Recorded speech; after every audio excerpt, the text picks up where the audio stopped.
Achiever মানে হচ্ছে সুরক্ষিত আয় করে যারা। সুরক্ষিত আয় করে কারা? যারা লেখক হয়, যারা গায়ক হয়, যারা বৈজ্ঞানিক হয়। কি মনে হয় আমরা যারা আছি এখানে হতে পারবো এই জন্মে?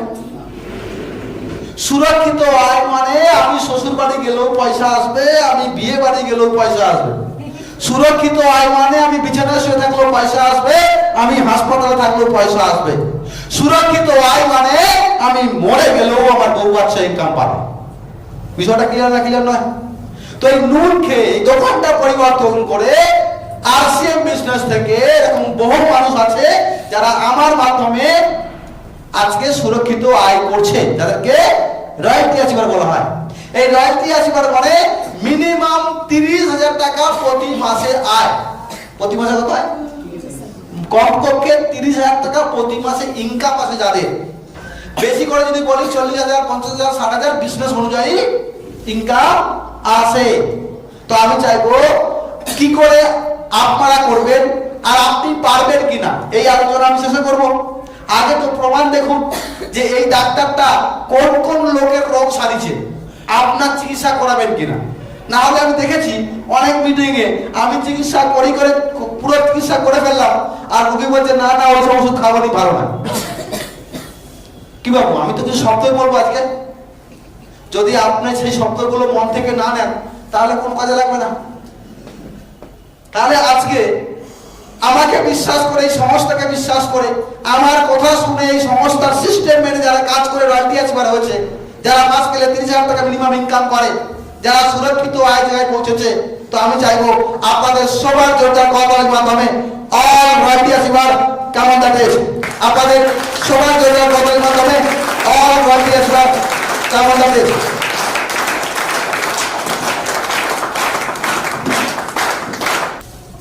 এদের সঙ্গে পরিচয় করাবো আপনাদের, তাই তো? আমি প্রথমে একটা কথা জিজ্ঞেস করবো এনাদের সঙ্গে। এনারা নাম, বাড়ি কোথায় তো বলবেন ন্যাচারালি, ঠিক? নাম বিপদ রঞ্জন বেরা, বাড়ি নন্দীগ্রাম থানা, শিবপুর। নাম শিবপ্রসাদ দাস, বাড়ি ভূপতিনগর থানা। নাম বিজেন্দ্রনাথ প্রামাণিক, বাড়ি ভোজপুর দেলিয়াচক। নাম চন্দন কুমার জানা, ভূপতিনগর থানার অন্তর্গত মৎস্যাঞ্চল গ্রাম থেকে বিলং করে। নাম হৃষিকেশ পাত্র, নন্দীগ্রাম থানা। নাম কমল বেরা, বাড়ি তমলুক।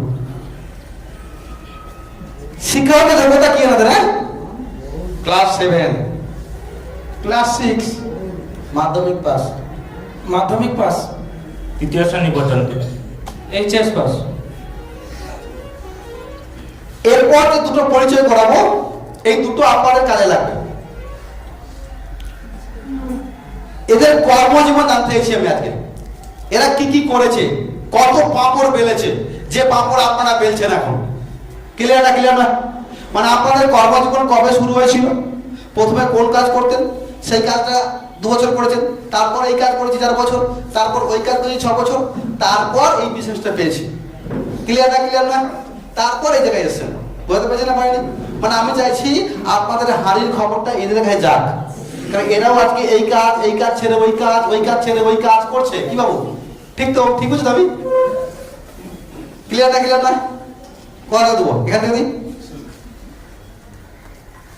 মার্কেটিং এর সঙ্গে যুক্ত ছিলাম, তার সাথে সাথে এলআইসিতে আসি প্রায় 15 সাল নাগাদ। 16 আর 17 করতে থাকি। তারপর 17 সালে কেন্দ্রীয় অর্থমন্ত্রী অরুণ জেটলি ঘোষণা করে যে ব্যাংকে যদি আপনি 1 কোটি টাকাও রাখেন তার দায়ভার রিজার্ভ ব্যাংক নেবে না। তখন যাই মাথা ঘুরে যে অ্যাকচুয়ালি আবার হবে মনে হচ্ছে চিট ফান্ড। তো সেই জায়গাতে আমি এলআইসি ছাড়তে বাধ্য হই। তার সাথে সাথে আমি আরসিএম জয়েন করি 2017 সাল সেপ্টেম্বর। সেই থেকে আজ পর্যন্ত আরসিএম করছি। নমস্কার, জয় জয়। নমস্কার। আজকের আমিও খুব ভাগ্যবান, আপনাদের সামনে দুটো কথা বলছি। এই জন্যই বললাম, অনেক মায়েরা আছে অ্যাকচুয়ালি, কিন্তু রয়্যালটি অ্যাচিভার বিশেষ ওনার হয়ে আমি কাজ করছি। তো তার আগে স্যার যেটা বলছিল শিক্ষাগত যোগ্যতা 3য় শ্রেণী পর্যন্ত, ওই সময় জীবনই ছিল আমার ইট ভাটা, 3টে করে ইট বইতে। যখন মানুষ কেউ বলতো না হেলিকপ্টার যাচ্ছে তখন শুয়ে পড়ে দেখতে হতো। তারপরে শুরু করলাম, একটুকু বড় হলাম, টলির কাজে, মাটির টলির কাজে যেতাম। আস্তে আস্তে তারপরে রাজমিস্ত্রি কাজ শিখলাম। রাজমিস্ত্রি কাজ করতে করতে আমাদের গ্রেট সিনিয়র তপনবাবু বসে আছে, উনি আরসিএফ বিষয়টা যখন বিপদভঞ্জন বেরাবাবুর বাড়িতে স্যারকে যখন নিয়ে যায়, একই সঙ্গে 13 জন গিয়েছিলাম। যখন কালো ব্যাগ দেখছি বলি ও সব কিছু বলবে, লাস্টে টাকা নিয়ে পালিয়ে যাবে। 13 জনের 3 জন বিষয়টা শুনে আর 10 জনকে নিজের গাঁঠের পয়সায় টিফিন করে ঘর নিয়ে পালিয়ে এসছে। আমি সেই বুদ্ধিমান মানুষ, স্যারের কথা শুনিনি। স্যারের আসিম তখন জয়েনিং করে ফেলেছে, তখন কাজ করতে যদি একটুকু বসে পড়ি, আরসিএম করো। খুব রেগে যাই ওনার উপরে। একদিন ছাদ ঢালাই হবে, ছাদ ঢালাই ছেড়ে চিন্তা ভাবনা করে দিয়েছি ওনার সঙ্গে আর কাজ করবো নি, আন্দামান পালিয়ে যাবো। আন্দামান যাওয়ার জন্য কলিকাতায় চলে যাই, ওখানে টিকিট পাইনি। একদিন রাত্রে শুয়ে আছি, মশার কামড় দিচ্ছি। ওখান থেকে যেহেতু টিকিট পাইনি, চলে গেলাম বর্ধমান, আসানসোল। ওখানে একজন জামাইবাবুর কাছে কাজ করতাম। ঠিক রবিবারটা ছুটি থাকে আর নেশা ভাঙের দিন হয়, সিনেমা দেখার দিন হয়। একজন ওই বর্ধমান আসানসোলের কোন একজন ডিস্ট্রিবিউটার, জানি না, উনি সিনেমা দেখাবার নাম করে বেনাচিতি নিয়ে চলে গেছে। গিয়ে আমাকে পুরো বিষয়টা শোনাচ্ছে। যখন গ্রেট সিনিয়র, হয়তো আপনারা চিনেন, সঞ্জীব গোয়েঙ্কার, দারুণ লিডার। ওনার মিটিংয়ে শুনলাম, ঠিক আজকে যেমন আমরা উঠেছি, একজন বলছিল উঠে যে আমি রড শাটারিং এর কাজ করি, আমি এই সিস্টেমের রয়্যালিটি অ্যাচিভার। তখনই আমার দিমাগটা পুরো খুলে যায় যে ইনি যদি রাজমিস্ত্রি কাজ করতে করতে যদি ইনি রয়্যালিটি হতে পারে, ইনার হতে পারে শিক্ষাগত যোগ্যতা আছে, ইনার কোয়ালিটি আছে, ইনার পয়সা আছে, উনি যদি 3 বছর পরে যদি রয়্যালিটি হতে পারে, আমি কেন 5 বছর পরে পারবো নি। একদম মন থেকে জামাইবাবুকে বললাম, বাড়িতে এসে আমাকে 2000 টাকা দিতে হবে। জামাইবাবু বলছে 2000 টাকা কি হবে, আমি আরসিএম এ জয়েনিং করবো। জামাইবাবু বলল, তোকে সিনেমা দেখতে গিয়ে তোর মাথায় সে কামড়িয়ে দিল। আমি হ্যাঁ, আমি আরসিএম এ জয়েনিং হবো। তো আমি ওখানে ছিলাম, টাকা পাঠিয়ে দিয়েছিলাম বিশেষের নামে। তপনবাবু জোর করে আবার আইডি করে দিল। তবুও নেগেটিভ হয়ে তপনবাবুর সঙ্গে ঝগড়াঝাটি। তারপরে আস্তে আস্তে স্যারের একটা মিটিং দেখলাম, আর সেই মিটিং দেখে নিজেকে একটু একটু করে পরিবর্তন করতে করতে আজকে আপনাদের মতন ভালো মানুষের সামনে দুটো কথা বলার ক্ষমতা অর্জন করেছে মিস্টার সুব্রত স্যার।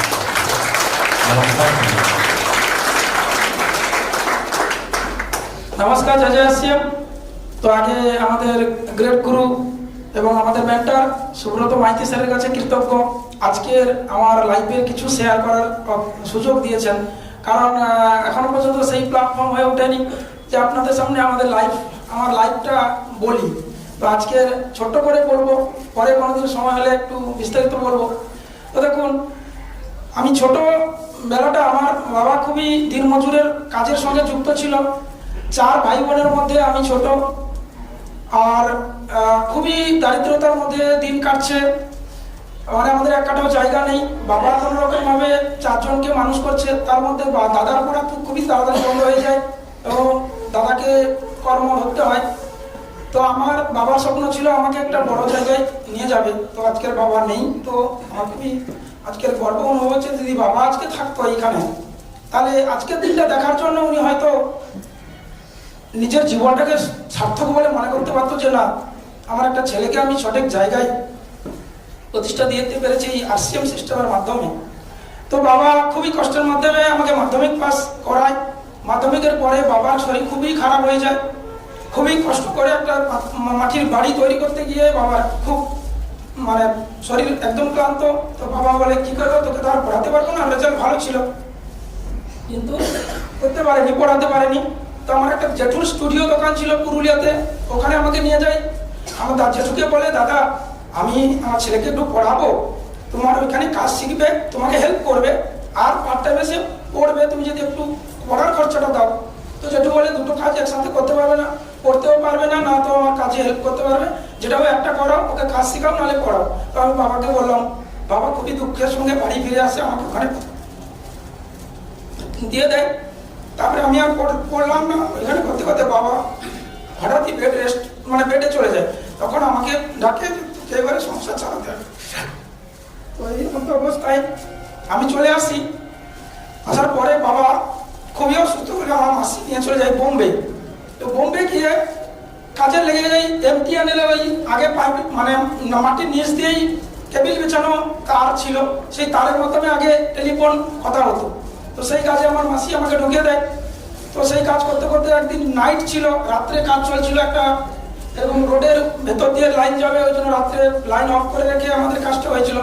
রাত্রে দুদিন নাইট করার পরে এসে রাত্রে শুয়েছি, 2টোর সময় ফোন গেছে যে বাবা আর নেই। তো আমাকে বাড়ি চলে আসতে হয়। বাড়ি এসে এবারে আমার মা আমি খুবই কষ্টের মধ্যে জীবন কাটাচ্ছি। 2008 সালে আমি যখন বাইরে যাওয়ার সিদ্ধান্ত নেই, মা বলে আমি একা কি করে থাকবো, তো আমাকে বিয়ে করে দেয়। তো বিয়ে হয়ে যায় 2008 সালে। 11 সালে আমি বাড়ি আসার পরে মা বলে তোর একজন দাদা তোর কাজের জন্য বলছিল। মাও খুব চিন্তা করতো যে ছেলেটাকে কি করে একটা ভালো জায়গায় কাজ দেওয়া যায়। সবাইকে বলতে থাকে যে আমার ছেলে একটা কাজ, তোমার তো অনেক কাজের সঙ্গে আছো, যদি একটু দাও আমার ছেলেকে সুযোগ। করতে করতে তো মার কাছে এই প্ল্যান নিয়ে একজন আসে, আমিও ছিলাম সেদিন বাড়িতে। তো প্ল্যানটা শোনার পর আমি ভাবলাম যে এখানে যে প্রোডাক্ট এই যে হেলথ গার্ড বলছে, এই হেলথ গার্ডটা নিয়ে কিন্তু আমার খুবই চিন্তা হয়। মা ছিল গ্যাস্ট্রিক আলসার, তো টাকার অভাবের জন্য আমি অপারেশন করতে বলছি ডাক্তারবাবু। আমি বলি না, তেল যদি খেয়ে যদি অনেক মানুষ সুস্থ হয়েছে, দেখালো 5 বার রেয়াবার প্রাপ্ত অনেক গ্যাস অ্যাসিডের সমস্যার সমাধান হয়। প্ল্যানের সময় আমাকে এইগুলো বলা হলো। তারপরে বলে 1,500 টাকা দিতে হবে, তোমাকে তাহলে সুযোগ দেবো। তখনকার দিনে 1,500 টাকার জামা প্যান্টের পিস পাওয়া যেত। তো আমি বলি এক কথায় আমি বলি না, ভালো প্রোডাক্টটা পাবো এই আশা নিয়ে আমি চণ্ডীপুর, আমার বাড়ি থেকে 20 কিলোমিটার দূরে প্রোডাক্ট পাওয়া যেত। তখন আমি কিন্তু আমি কিনতে আসি শুধু মাকে বাঁচাবো এই একটা আশা নিয়ে। আজকের অনেকে বলে না যে আমি তো আর সিমে খাবো, আমি কিন্তু আর কাউকে ব্যবসার জন্য বলবো না। আমি রিকোয়েস্ট করবো আপনাদেরকে জোরে যে আমার মার মতো কত মা অসুস্থ আছে, আপনারা ব্যবসা কেন দেখছেন? এখানে জীবন বাঁচানোর একটা প্ল্যাটফর্ম এখান থেকেই হচ্ছে। এখানে কোনো সাজানো গুছানো কোনো গল্প নয়, এখানে একদম বাস্তব সত্যি কথা যে আমার মা আজকে থাকতো না যদি না এই তেল ব্যবহার হতো। তো তারপরে তেলটা খেতে খেতে একদিন হঠাৎ আমার কাছে ফোন আসে, যিনি আমাকে সুযোগটা দিয়েছিলেন উনি আজকের এই এখানে নেই। তো উনি বলে যে ভাই তোমার ঘরে রোয়ার কাজ শেষ হয়ে গেছে। আমি জুলাই 25 তারিখে জয়েনিং হই। তো তারপরে রোয়ার কাজ সেই সময় চলছিল। তারপরে আমি বলছি হ্যাঁ, বলে আমার ঘরে রোয়ার বাকি আছে, তুমি যদি একবার আসো তাহলে একটু হেল্প হবে, আর তুমি যে আরসিএমে জয়েনিং করেছো তার বিষয়ে একটু কিছু আলোচনা করবো রাত্রে। তো যাই, তারপরে আমার উনি নিয়ে যায় একজনের বাড়িতে রাত্রে, যিনি ওনার সিনিয়র ছিলেন। তো সুব্রত বাবুর কাছে নিয়ে যায়। তো উনি ওইখানে ছিলেন আমাদের আজকে জিনাকে, এরপরে হয়তো আপনারা দেখবেন সেই তপন কুমার দাস স্যার আসেন রাত্রে ওখানে কাউন্সিলিং করতে। কিভাবে এত বড় মিশন, এত বড় মহান যাত্রায় আমরা কিভাবে সামিল হয়ে আরো কিছু মানুষের উপকার করতে পারি সেই নিয়ে স্যার আলোচনা করলেন। স্যারের শিক্ষাগত যোগ্যতা কিছুই নেই। আমি বললাম মাধ্যমিক পাস আছি, তাহলে তো আমি ভালো মতো করে বুঝে করতে পারি এই জিনিসটা। তো আমি শুরু করে দিই। শুরু করতে করতে তারপরে আমাকে নিয়ে যাওয়া হয় ভিলওয়াড়া রাজস্থান। আর কিছুদিন পরে আমরাও রাজস্থান যাব। এটা রাজস্থান নয়, পুণ্যস্থান। তো ওই দিন আমিও গিয়ে ওই রাজস্থান থেকেই কমিটমেন্ট করেছিলাম যে না, জীবনে আর যাই ওই ঝড়ঝাপটা যাই কিছু আসুক, এই মিশন একটা আমাদেরকে সঠিক জায়গায় পৌঁছাতে পারে। এবং আমি শুধু যাব না, আমার মাধ্যমে বহু মানুষের ভবিষ্যৎ তৈরি হবে। এখানে বলা হলো বিনয় বাদল, দীনেশ, নেতাজি সুভাষচন্দ্র বসুর কথা। এটা আমি যখন ইতিহাস পড়তাম তখন আমি মনে করতাম যে আবারও যদি ইংরেজ কোনোভাবে ঘুরে আসে তাহলে আমি আগে রুখে দাঁড়াবো। তো দেখলাম সালা ইংরেজ কোথা থেকে আসবে, এই তো ইংরেজ আমাদের দেশেই বাস করছে। তো ইংরেজ তাড়ানোর দরকার নেই, ইংরেজ তো আসার দরকার নেই, এইখানেই তো ইংরেজ আছে। তো আমাদের সারা জীবনের কষ্টের টাকা একটা ছোট বিজ্ঞাপনের মাধ্যমে কোটি কোটি টাকা আমাদের রক্তের মতো শুষে নিয়ে চলে যাচ্ছে, যোগের মতো। তো এরা তো বড় যোগ। তো আমরা ভাবলাম যে এটার দ্বারা আমরা অর্থনৈতিকভাবে স্বাধীন হতে পারি, আমরা এর দ্বারা বড় আমাদের স্বপ্ন পূরণ করতে পারি। এই আশা নিয়ে কিন্তু আমি রাজস্থান থেকে ফিরে এসে পুরো ফুল টাইম শুরু করে দিলাম। মানে তখন সংসার চলছে না, তাও ফুল টাইম শুরু করে দিলাম। স্যারেরা বললো যে আপনি ফুল টাইম করলে কিভাবে হবে। করতে করতে তো আমি বললাম যে না, এর সঙ্গে সঙ্গে আমার একদম ছোটবেলার বন্ধু আছেন, উনিও আমার মাধ্যমে রয়্যালিটি। তো উনি বললো যে চন্দ্রবাবু তোমাকে একটা কাজে ঢুকিয়ে দেবো, তোমাকে হাফ মিস্ত্রি করে রাজমিস্ত্রিতে ঢুকিয়ে দেবো, তুমি কিছু আমার তুমি নতুন উলন কুর্নি কিনো আর আমি পুরোনোটা দেবো, যাতে না কেউ বুঝতে পারে যে নতুন মিস্ত্রি, মানে নতুন কোনোদিন রাজমিস্ত্রির রও জানে না। তো এইভাবে নিয়ে আমাকে পুরোনো গেলে দিল, আমার নতুন গুলো উনি নিয়ে নিল কুর্নি উলন মাইজ দিয়ে। আমি তো কাজ করতে গেলাম, অভিজ্ঞতা না থাকলে কি হবে, সারাদিন একটা পিলার দাঁড় করাতে সারাদিন লেগে গেছে। তো হেড মিস্ত্রি রাত্রিবেলা এসে বলছে নতুন ছেলেটা কেমন কাজ করছে, বলছে ওই দেখো পিলার তো ভেলে গেছে। আমি তো উলনের কোন দিক থেকে উলন করতে জানি না, তো উলন করতে করতে দেখি ভেলে গেছে, বলে একে তো চলবে না। তো আমি শিবাবু ওনাকে রিকোয়েস্ট করলো যে দাদা একে হাফ মিস্ত্রির বেতন দিতে হবে না, হেল্পারের বেতন দাও, কিন্তু ওকে একটা চান্স দাও। তো বলে ঠিক আছে, হাফ মিস্ত্রি গুলোকে বলে দিল। তো এই করে করে জীবন কাটতে কাটতে কাটতে কাটতে একদিন সেই দিন আসলো যে রয়্যালিটির মতো জায়গা এই সিস্টেম থেকে পেলাম। তার মাঝখানে একটা করলাম কি, যে আমি এই বিজনেসটাকে যদি আরো বেশি মানুষের কাছে নিয়ে যেতে চাই, তাহলে আরো একটু বেশি সময় দিতে হবে। মানুষ তো আসছে, কিন্তু তাদেরকে সময় না দিলে কি হবে। তো নিজস্ব একটা বিজনেস করি, সেটা হচ্ছে ফুচকা। কারণ কি, এই রাজমিস্ত্রির কাছে যাবো মানে যেদিনকার ছাদ ঢালাই হবে ওই দিনকার যদি আমার একটু মিটিং পড়ে যায়, তাহলে হয় আমাকে এখানে আসা বন্ধ করতে হবে, নাহলে ছাদ ঢালাই দিতে যেতে হবে। আর যদি ছাদ ঢালাই দিতে যাই, তাহলে কন্ট্রাক্টর পেমেন্ট আর আমাকে দেবে না সেই সময়টা। আবার কবে পেমেন্টও কোনো পার্টি বাড়ি দেবে, সেই দিন দেবে। তো এই পেমেন্টের গন্ডগোল শুরু হলো। তো আমি বললাম না, নিজস্ব কিছু করতে হবে, সাপোর্ট সিস্টেম। তো সেই সাপোর্টটা নিলাম কি, নিজের গেলাম ফুচকা, আমি যেদিনকার বেরোবো সেদিনকার বেরোবো, আর যেদিনকার আমার মিটিং থাকবে আমি আর অজুহাত করবো না, আমার কাজ ওটা, মানে মাদার কাজ হচ্ছে RCM। তো ওটাকে আমি বেশি করে সময় দেবো। যেদিনকার কোনো ডেট থাকবে না মিটিং বা কোনো আমার নিচে যে সাথী আছে তারা যদি কোনো ডেট নাও নেয়, তাহলে সেদিনকার ফাঁক থেকে বেরোবো। তো এইভাবে করে কোনো রকম ভাবে আমার সংসারটাকে চালাই। আর এখান থেকেই কিন্তু ফুল টাইম আজকে আপনাদের মতো ভালো মানুষের কাছে আসার এবং কথা বলার সুযোগ পেয়েছি। তো স্যার এখান থেকে কেউ এমনি ভাবে ফিরে যাবেন না, যেভাবে এসছেন ওইভাবেই যদি চলে যান, তাহলে কিন্তু আপনার নেক্সট জেনারেশনকে আপনাকে দায়ী করবে যে বাবা তুমি কি তখন লবণ খেতে না, যদি তুমি সেই সময় লবণ খেতে, যদি নামটাও ভুল ক্রমে লিখিয়ে দিতে, তুমি তো গেছিলে স্মৃতিসৌধতে। আজকে দেখুন ইনারা যারা আজকের এই ছবি দেওয়ালে টাঙানো আছে, এরা কিন্তু মন থেকে চেয়েছিল বলে আজকে পোস্টারে আরো তার সম্মান পাচ্ছে, তারা সবকিছু পাচ্ছে। তারা কিন্তু ভাবেনি এই দেশের ফ্রিডম ফাইটার টাকা পাবে বা এরকম হাজার হাজার মানুষের কাছে ছবি হয়ে যাবে, এটা ভাবেনি। তো আমরা আজকে যদি না ভাবি যে কি কমিশন, কি কোম্পানি, সিনিয়র, ডাউনলাইন, এই সমস্ত না ভেবে যদি আমরা লেগে যাই মানুষ গড়ার কারিগর হিসাবে, এখান থেকেই আপনার ছেলে সংসার, আপনার নেক্সট জেনারেশনকে সঠিক পথে এগোতে পারবে।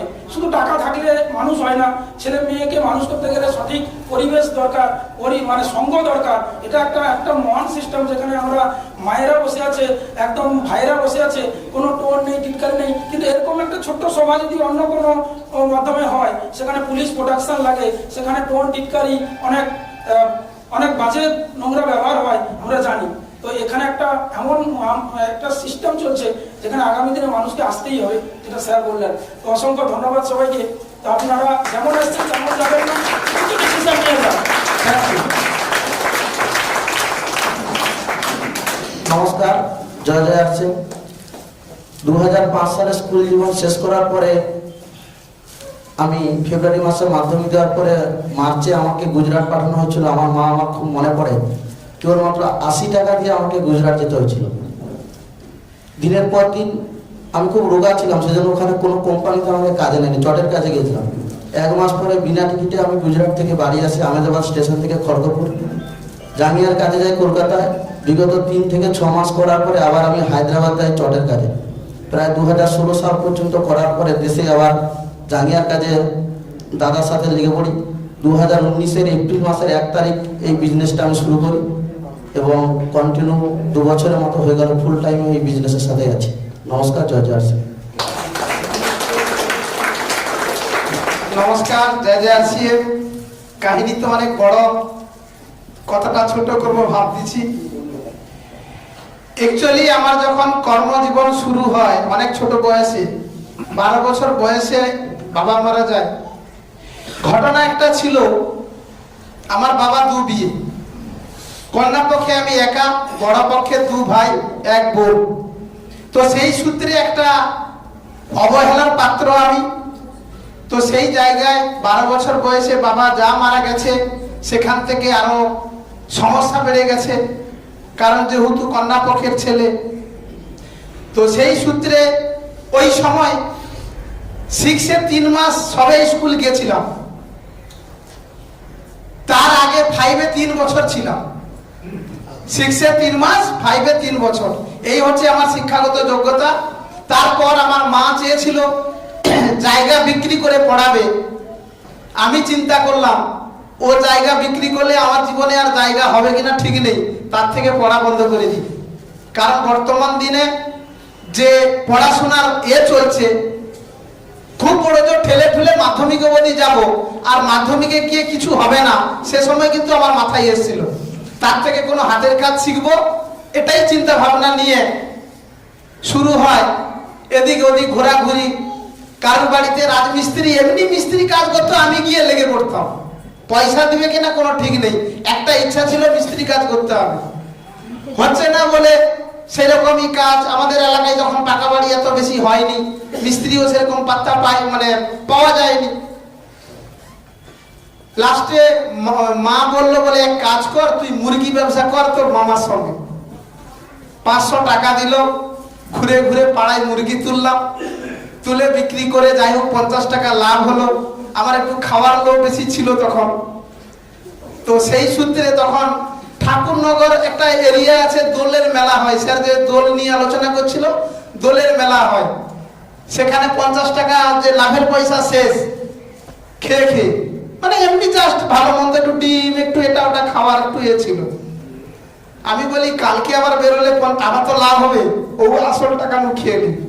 তো আসল টাকা খেয়ে খেয়ে 200 টাকায় এসে ঠেকেছে। মা একদিন জোর করে বলছে তোর টাকা দেখি। আরে টাকা ঠিক আছে, তো এদিক ওদিক হতে হতে 200 টাকা দিই, বলছে 8 টাকা কোথায়? আরে ও সে আবার 2 দিন বাড়বে, আবার 2 দিন বেরোলে ও টাকা জোগাড় হয়ে যাবে। সেখান থেকে বকাবকি শুরু। কি করব? সকালে সকালে আমার দাদার কাছে গেছি মাটি কাটার কাজ করতে, মানে পাক খোয়ার কাজ। স্যার যেটা বলছিল পাক খুইতে 30 টাকা দেবে কথা হয়েছে, সারাদিন পাক খুঁয়েছি, এখনো ও টাকা পাইনি। সেই 30 টাকা চলে গেল ওই কাহিনী। বাড়ির পাশে বেশ কিছু মানুষ কলকাতা যায় গান বাজনা করতে, করে গানে টানে যাবি, চলো কি গান। তারপরে আমি জানি আমাদের এলাকায় নাম কীর্তন করতে আসে, আমিও দাসের ঘরের ছেলে, তাহলে কোনো সমস্যা নেই।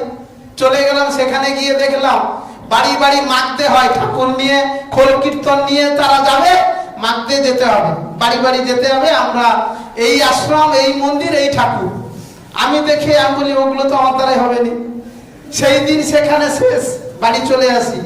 কি হবে কি করব, এদিক ওদিক করতে করতে ব্যাঙ্গালোর ডাকলো, রাজমিস্ত্রি কাজ শেখাবে, সেখানে নিয়ে যাবে। বাড়িতে মা আর আমি একা, যেহেতু মা পাঠাবে না তো দূর, মাকে বলেছি কলকাতার একটু সেধারে, কোনো ব্যাপার নয়, 80 টাকা নিখরচা হাজিরি দেবে। ব্যাঙ্গালোর গেছি। 3 দিন পরে অনলাইনে যে ফোন ছিল, ফোনে কথা হলো, করে কি রে ওর দিন চলে এলো, ফোন করুনি। আমি বলছি এই তো নামলাম গাড়ি থেকে, আঁক করে থেকে গেছে। তো যাই হোক, মোটামুটি এইভাবেই দিনগুলো কেটেছিল। বর্তমান মিস্ত্রি হয়ে বাড়িতে কাজ করতাম, এলাকায় এলাকায় কাজ করেছি, কাজ করে কোন রকম করে সংসার চলতো। রাজমিস্ত্রি কাজ করে যেমন চলে এমনি কাজ। পরবর্তীকালে নিজের প্রচুর শারীরিক প্রবলেম হওয়া শুরু হয়, কারণ এবেলা ওবেলা খাওয়ার কোনো ঠিক ঠিকানা নেই। তো সেই সূত্রে গ্যাস অ্যাসিড নিয়ে প্রচুর পরিমাণ আমি ভুগতে থাকি, বহু ডাক্তার দেখাতে থাকি। যেখানে যাব সেখানে যদি গ্যাস অ্যাসিডের ওষুধ বিক্রি হয় সেখানে কিনবো, তারপরে বাজার হবে হবে, না হবে দেখা যাবে। এই মতো করেই আমার চলে। একদিন সকালে ঘুম থেকে উঠে বসেছি দাবায়, চন্দনবাবু গেল, গিয়ে বলছে স্যার, না শিবপ্রসাদ বাবু, আর স্যার বলে বলে অভ্যাস হয়ে গেছে তো তার জন্য। তো শিবপ্রসাদ বাবু, আপনি শুনছি নাকি আপনি গ্যাস অ্যাসিডে প্রচুর ভুগছেন, তো এখন একটা তেল বেরিয়েছে, খেলে নাকি গ্যাস অ্যাসিড ভালো হয়। আমি পা থেকে মাথা অবধি ওনার তাকালাম, তাকিয়ে রাজমিস্ত্রির ভাষায় ওনাকে একটু খারাপ ইঙ্গিত বা খারাপ কথা বলে তাড়িয়ে দিলাম জাস্ট। তো উনি রাগ না করে চলে যায়। আমি পালিয়ে যাবার পর আমার বাড়ির ম্যাডামকে এসে কিন্তু উনি ধরে একটাই কথা বলে যে কি এমন মহাভারত অশুদ্ধ হতো যদি তেলটা ব্যবহার করতো। তো বাড়িতে আসাতে বলাতেই শুরু করি তেল ব্যবহার করা। তারপরে উনি বলল এখানে জয়েনিং হলে আরো লাভ, আরো ভালো থাকবে। তারপরে বললো দুটো জয়েনিং আছে, তাহলে তুমি যদি করতে চাও দুটো জয়েনিং এর আগে তোমাকে রেখে দেবো। ঠিক আছে তাহলে। হরি মন্দিরের কাজ করেছিলাম, ওখান থেকে 1000 টাকা পেয়েছিলাম, সেই স্মরণীয় টাকা আজকে সেই স্মরণীয়। আর একটা হেডমিস্ত্রির কাছ থেকে 500 টাকা নিয়ে চন্দনবাবুকে ডেকে নাজির বাজার থেকে 500 টাকা নিয়ে 1500 টাকা ওনার হাতে তুলে দিই। দেওয়ার সময় একটাই কথা বলছিলাম যে স্যার আমার টাকা যদি চোট হয় তোমাকে ছেড়ে কথা বলবো নি, ঘর থেকে তুললে সে পিটবো, এরকম আমার এ ছিল। তো যাই হোক উনি একটাই কথা বলছিল যে স্যার আপনার টাকা কিছু হবে না, আপনি কাজের পরে যে টাইমটা পান ওই টাইমটা আমি যা বলবো শুনতে হবে, তাহলে তোমার টাকা আরো অনেক টাকা হয়ে দাঁড়াবে। তাহলে ঠিক আছে কোনো ব্যাপার নয়, কাজের পরে তো। তো সেই থেকেই শুরু হয় আরসিএম সিস্টেমে কাজ করা। একদিন রাত্রি 8টার সময় এসে বলছে চলো যাবো, কোনো কথা নেই, জামা পরেছি চলে গেছি রেপাড়া। আমার বাড়ি থেকেও প্রায় 18-20 কিলোমিটার দূর। সারাদিন কাজ করে এসেছি, রেপাড়ায় গিয়ে ওনারা মাসের শেষে বিজনেস ফাইন্যান্স করছে, তখন ভোর অবধি বিজনেস ফাইন্যান্স হতো। আমি পিছনে কার্টুন পেতে দিয়ে দমকা ঘুম মানে বিন্দাস ঘুম মারতেছি। ঘুম সকাল থেকে উঠে বলছে চলো পাই চলো, হয়ে গেছে কাজ। তো এইরকম করে এগিয়েছি, অনেক রকম সমস্যার মানে মধ্য দিয়ে আমরা এগোচ্ছি, মানে এগিয়ে এসেছি। আপনারা এরকম ধরনের বহু সমস্যায় পড়ছেন। একটাই জিনিস, যদি কমিটমেন্ট করেন যে না আমাদের জীবনে বড় কিছু করতে হবে, তাহলে কিন্তু আপনাকে লেগে থাকতে হবে, লাগাতার লেগে থাকতে হবে। যে কোনো জায়গায় সমস্যা থাকে, আর সমস্যা থাকে বলেই সমাধানটা হয়। তো সেই সূত্রে আমাদের মতো ছেলে যদি, আমার মতো ছেলে যদি পারে, তাহলে আপনারা আরো ভালো পারবেন। তো সেই এ নিয়ে আর আমি বিশেষ কিছু বলবো না। সবাইকে নমস্কার, ধন্যবাদ, থ্যাংক ইউ। নমস্কার সবাইকে, যথাযোগ্য জায়গায় সম্মান। ছোট্ট পরিচয়, বিপদভঞ্জন বেরা, নন্দীগ্রাম থানা। 3য় শ্রেণী পড়ার পরে 4 বছর পড়া বন্ধ করে দিই, কেননা পড়ার বই তো পেতাম না, লিখে করে পড়তে হতো। তারপরে শুরু হলো আমার কি না, চল তোকে আমি দিল্লিতে পাঠিয়ে দেবো, এই বলে দিল্লি চলে যাই। তখন বয়স 10 বছর। দিল্লি চলে যাওয়ার পরে তখন সেখানে হেল্পারের কাজ করতে করতে একটা নাম পেয়েছিলাম আমি, নামটা ছিল বাহাদুর বলে। কেননা যে কোনো কাজ কিন্তু আমি অনায়াসে করতে পারতাম, এত শরীরের ক্ষমতা বেশি ছিল। তো বাহাদুর হিসাবে নাম নেওয়ার পরে আমি চিন্তা করলাম হেল্পারি করে কি হবে, যাই হোক মিস্ত্রি কাজ শিখতে গেলে খুব ভালো হয়। এই বলে ওখানকার একজন এলাকায় হেড মিস্ত্রি, উনি আমাকে বললো দেখ তোকে না রাজমিস্ত্রি কাজ শিখাবো, প্রতি সপ্তাহে আমাকে কি বলে কি পাল্টি দিতে হবে, পাল্টি। আমি বলি পাল্টি দিতে হবে, পয়সা লাগবে তো। বলছে আরে কাজ শিখতে গেলে পয়সা তোকে খরচ করতে হবে, আমাদেরকে একটু দোয়াজ করতে হবে, তবে তোকে তাড়াতাড়ি কাজ শিখিয়ে দেবো। তাই শুরু হয়, প্রতি সপ্তাহে তার পিছনে 200-300 টাকা খরচ করে রাজমিস্ত্রি কাজ শিখি। রাজমিস্ত্রি কাজ শেখার পরে বাড়ি চলে আসি, আর রাজমিস্ত্রি কাজ দিল্লিতে করি না। আসার পরে বাড়িতে এসে প্রথম পার্টির কাজ করি, পার্টির কাজ। তৃণমূল কংগ্রেসের একটা পার্টি অফিস শুরু করি। পার্টি অফিস শুরু করার পরে জীবন শুরু হয়। এলাকায় কিছু রাজমিস্ত্রি ভাইয়ের সঙ্গে মিশতে মিশতে আবার শুরু হয় আমার নিজে হাতে কাজ ধরা। নিজ হাতে কাজ ধরে বেশ কিছু ছেলেদেরকে নিয়ে এলাকায় একটা সংগঠন হলো রাজমিস্ত্রি সংগঠন শুরু করি। সেই সংগঠনের মধ্যে এখানে বেশ কিছু জন আছে, 2-3 জন আছে। যাই হোক, সেই রাজমিস্ত্রি কাজ করতে করতে আমার কাছে একজন আমার প্রিয় আত্মীয় বলুন, উনি আজকের এখানে মিটিং এ নেই, আমার দূর সম্পর্কে পেশামশাই হয়। উনি আমার কাছে 7 দিন ডাকে, আমি কিন্তু যাইনি। 7 দিনের পর 8 দিনের দিন রাজমিস্ত্রি কাজ শেষ করে শুনতে আসি। শুনতে আসার পরে দেখি না 6 জন বসে আছে, আমি কিন্তু শুনি। শোনার পরে ওই এক থেকে 2 থেকে 3 পর আগে থাকলে বেশি লাভ, পরে থাকলে কম লাভ, এই বলতে বলতে আমি কিন্তু আগে সিদ্ধান্ত নিয়েছিলাম। সিদ্ধান্ত নেওয়ার পরে শুরু হয় যাকেই বলতে যাই না, তারপরে দেখ হবে না আমার দ্বারা এই কাজ, বন্ধ করে দিই। বেশ কিছুদিন ফোন করলে ফোন সুইচ অফ করে দিই, ফোন করলে ফোন কেটে দেই। জাস্ট এইরকম ঘটনা আমার জীবনে ঘটতে থাকে। তারপরে একদিন কাজ করতে গেছি, হঠাৎ আবার ফোন, ফোন করে বলছে, আরে বিপদবাবু কি ব্যাপার, ফোন তুলছো না কেন? বলছি স্যার ফোন কি তুলবো, ওগুলো আমার দ্বারা হবে নি, আর হাজরি কামাই করে ও মিটিং যাওয়া আমার দ্বারাই সম্ভব নয়। বলছে আরে আজকে তুমি এসো, আজকে তোমাকে হাজরি টাকা দেবো, রাস্তা খরচা দেবো, খাওয়া খরচা দেবো, তাহলে আসবে তো? আমি বলছি তাহলে অবশ্যই যাব। এই বলে আমাকে নিয়ে যাওয়া হয় কলকাতা সায়েন্স সিটি হলে। ওই কলকাতা সায়েন্স সিটি হলে প্রোগ্রামটা শুনতে যাই, রাস্তা খরচা নিব, হাজরি নেব, খাবো, তারপরে এইভাবে গিয়ে যখন দেখি সেদিনকার যে প্রোগ্রামটা যে ব্যক্তি দিয়েছিল, সত্যি বলছি সেদিনকার আমার দিমাগ ঘুরে গেছিল। সেদিন থেকে বাড়ি এসে ওনাকে যে হাজরি টাকা চাইবো সে টাকা আর চাইনি, বাড়ি এসে চুপচাপ। তারপরে একদিন ফোন করে, বিপদবাবু কেমন আছেন? আমি স্যার ভালো আছি, প্রোগ্রাম কেমন দেখবেন, যেমন ফলো আপ করে যাকে বলা হয় আর কি। আমাকে ফলো আপ করলো, ফলো আপের পরে বলছে, ও স্যার কি দেখলেন কি শুনলেন এবারে বলুন, ব্যবসাটা করা যাবে? ওই ব্যবসা তো করা যাবে কিন্তু সময় তো নেই। বলছে সময় লাগবে না, যার সময় নেই তার জন্য এই ব্যবসা। আমি বলি বাজে কথা বলছো। বলছে হ্যাঁ, তুমি যে কাজের পরে না তাস খেলো, আড্ডা দাও, সিনেমা, বিভিন্ন রকম সিনেমা বলুন, টিভি বলুন, দেখেন তো। বলছে ওই সময়টা দিলে হলো, তুমি বলো কত সময় দেবে, 10 মিনিট, আধা ঘন্টা, 1 ঘন্টা, যেমন দিতে পারো, কোনো টাইম টেবিল নেই, যখন খুশি দিতে পারো, তাহলেও হবে না, তাহলে হবে, ঠিক আছে। এই বলে শুরু করলাম।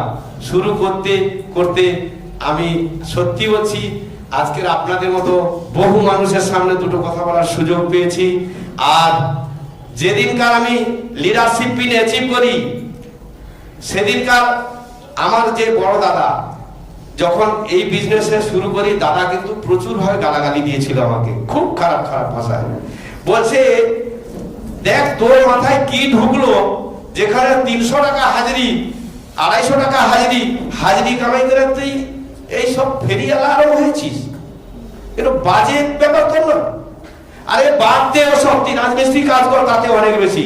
যেদিনকার দাদা এই কথাটা বলে না, তখন আমি আপলাইনকে ফোন করেছিলাম, বলছি দাদা এই কথা বলছে। বলছে দাদা ওই কথাটা যে বলছে না জেনে বলছে, তুই দাদার সঙ্গে একটু আমার সঙ্গে বসা, তোর বাড়ির ফ্যামিলিকে নিয়ে একটু বস। জাস্ট এই কথাটা বলার পরে দাদাকে আমি ফোনটা ধরিয়ে দিলাম। বলছে ও রাখতো তোর সিনিয়র আপলাইন, ওসব কোনো কথা আমি বিশ্বাস করিনি। আমি বলছি বিশ্বাস করনি, ঠিক আছে, নেই তো নেই। তখনই আমি নিজের ইচ্ছা দিয়ে, নিজের প্রচেষ্টায় দাদা যে কথাটা বলেছিল তার প্রতি উত্তর বা জবাব দেওয়ার জন্য আমি শুরু করি। 1 ঘন্টা করে দিতে দিতে দিতে দিতে পরপর 2 জন 4 জন 6 জন, এইভাবে হতে হতে 2 করতে 4, 4 করতে 6, 6 থেকে 8, এইভাবে ব্যবসাটা বাড়তে বাড়তে বাড়তে বাড়তে যেদিনকার লিডারশিপ পিন অ্যাচিভ করি, আমাকে ফুলের মালা করে বাড়িতে নিয়ে যাচ্ছে গাড়িতে করে। সেদিনকার প্রথম গিয়ে দাদাকে আমি প্রণাম করি, মিষ্টি মুখ করাই, আমি সেই ব্যক্তি। প্রণাম করানোর পরে দাদা ঘুমিয়েছিল, আমি উঠে, দাদা বলছি দাদা উঠো, তোমাকে একটা প্রণাম করি। বলছে আর কি ব্যাপার, কি ব্যাপার কি? বলছি দাদা সেই দিনকার তুমি যে আমাকে যে কথাটা বলেছিলে না, বাজে কাজ ওসব বন্ধ কর, তো আপনার কথা শুনে সেদিনকার আমি শুরু করেছিলাম। আর আপনার সেই কথাটা আপনার আমার কাছে আশীর্বাদ হয়ে গেছে, তাই আমি আজকে লিডারশিপ অ্যাচিভ করেছি। আর আগে আমি আপনাকে প্রণাম করছি। বলছে কি ব্যাপার রে? তখন ইনারা গেছিল আমার বাড়িতে, সেদিনকার দাদা দেখে অবাক হয়ে গেছিল। তারপর থেকে শুরু হলো, শুরু হতে হতে আজকের আমি আপনাদের সামনে কথা বলছি। নমস্কার, জয় জয় আসছে। আপনারাও শুরু করুন, অবশ্যই ফল পাবেন।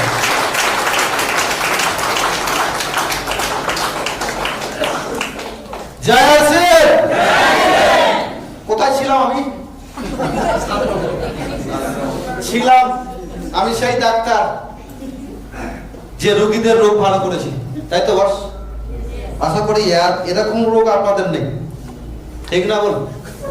এখনো আমি আমার আলোচনা শুরু করি না আজকে, আপনারা যে যাবার ভাবতে পারেন। ঠিক বলছি তো আমি? চলুন আপনাদের যোধার হাততালির মাধ্যমে আপনাদের আসল গ্রহণ করতে হবে।